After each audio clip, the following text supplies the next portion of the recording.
Hey everyone, thank you so much for tuning in. Um, Good morning, good evening, good afternoon, wherever you are located in the world.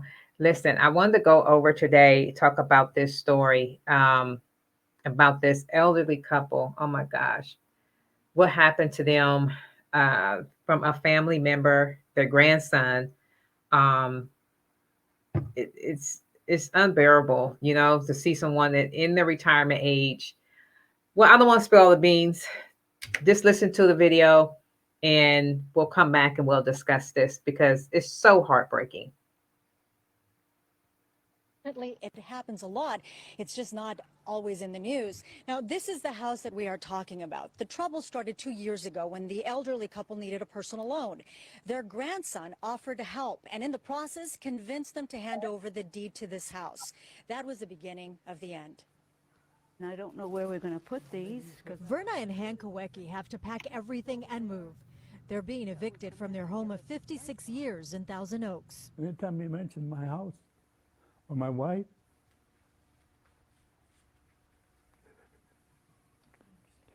it's rough. Losing the house is incredibly painful for this couple in their 80s. But it's how they lost the house that hurts the most.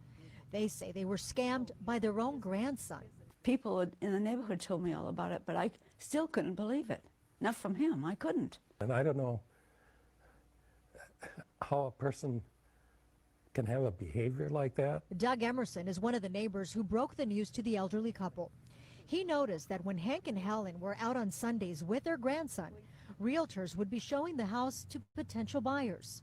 Emerson did some digging and discovered the grandson the couple loved dearly was selling the house without their knowledge. I asked him outright when he came by, I said, "Is my house for sale?" He says, "Oh, no, no, don't worry about it."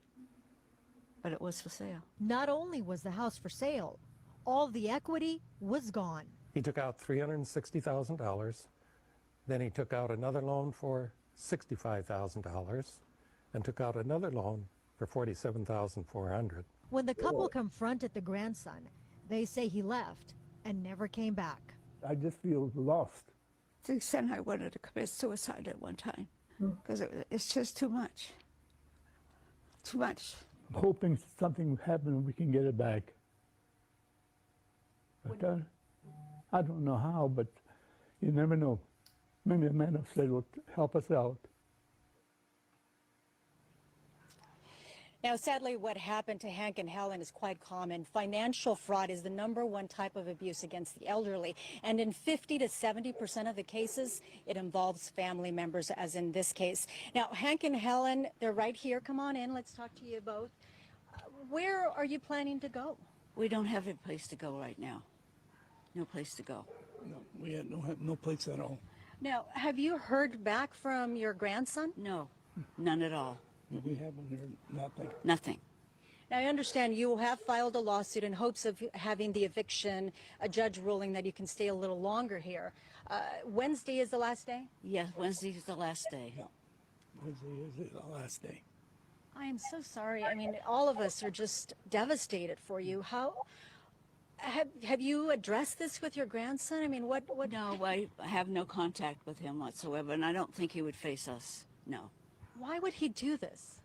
That's #1 question, because we were such wonderful friends, and I didn't ever think that he would do that. Anything for him. Every time he would come over here, she would give him food, anything else. He'd come for breakfast every morning. Every It's morning. just heartbreaking. Yes. So the neighbor who was the one who alerted both of you started a GoFundMe page. It is called Save Hank and Helen's Home. But in this case, they would need to raise a lot of money. The company that purchased the house is not selling it cheap. In fact, they're asking for a higher price than what the market is going for. Is it too late to save this? No, it's impossible. It's impossible. Yeah, I don't know how we're going to work that out, but we're going to have to find a place to go, and I hope it happens, and, that through this, that the other people find out that you can't live like that, do things like that to people, older people. I understand you were looking into affordable housing, but there's a long list. Yes, there is. There's a long list. The best I could do possibly is the end of September. That's iffy. Then we only got a couple of days, we might have to leave here. I don't know where we're going to go yet, and we still haven't got things packed yet, what we have.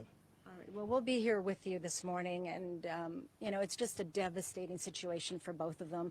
We're going to have all of the information on our website. So this situation right here is terrible. And if you heard the news lady, she says this is something that is common that normally happens to elder people. Guys, listen, this is horrible, right? This is so freaking horrible. Check on your elder ones, check on your family. It's so sad that this was actually a family member that did this to them, actually a grandson, right? That did this to them. This is just so heartbreaking story. I know this story was a few years ago, but I seen it. I didn't hear about it a few years ago. I heard about it here recently.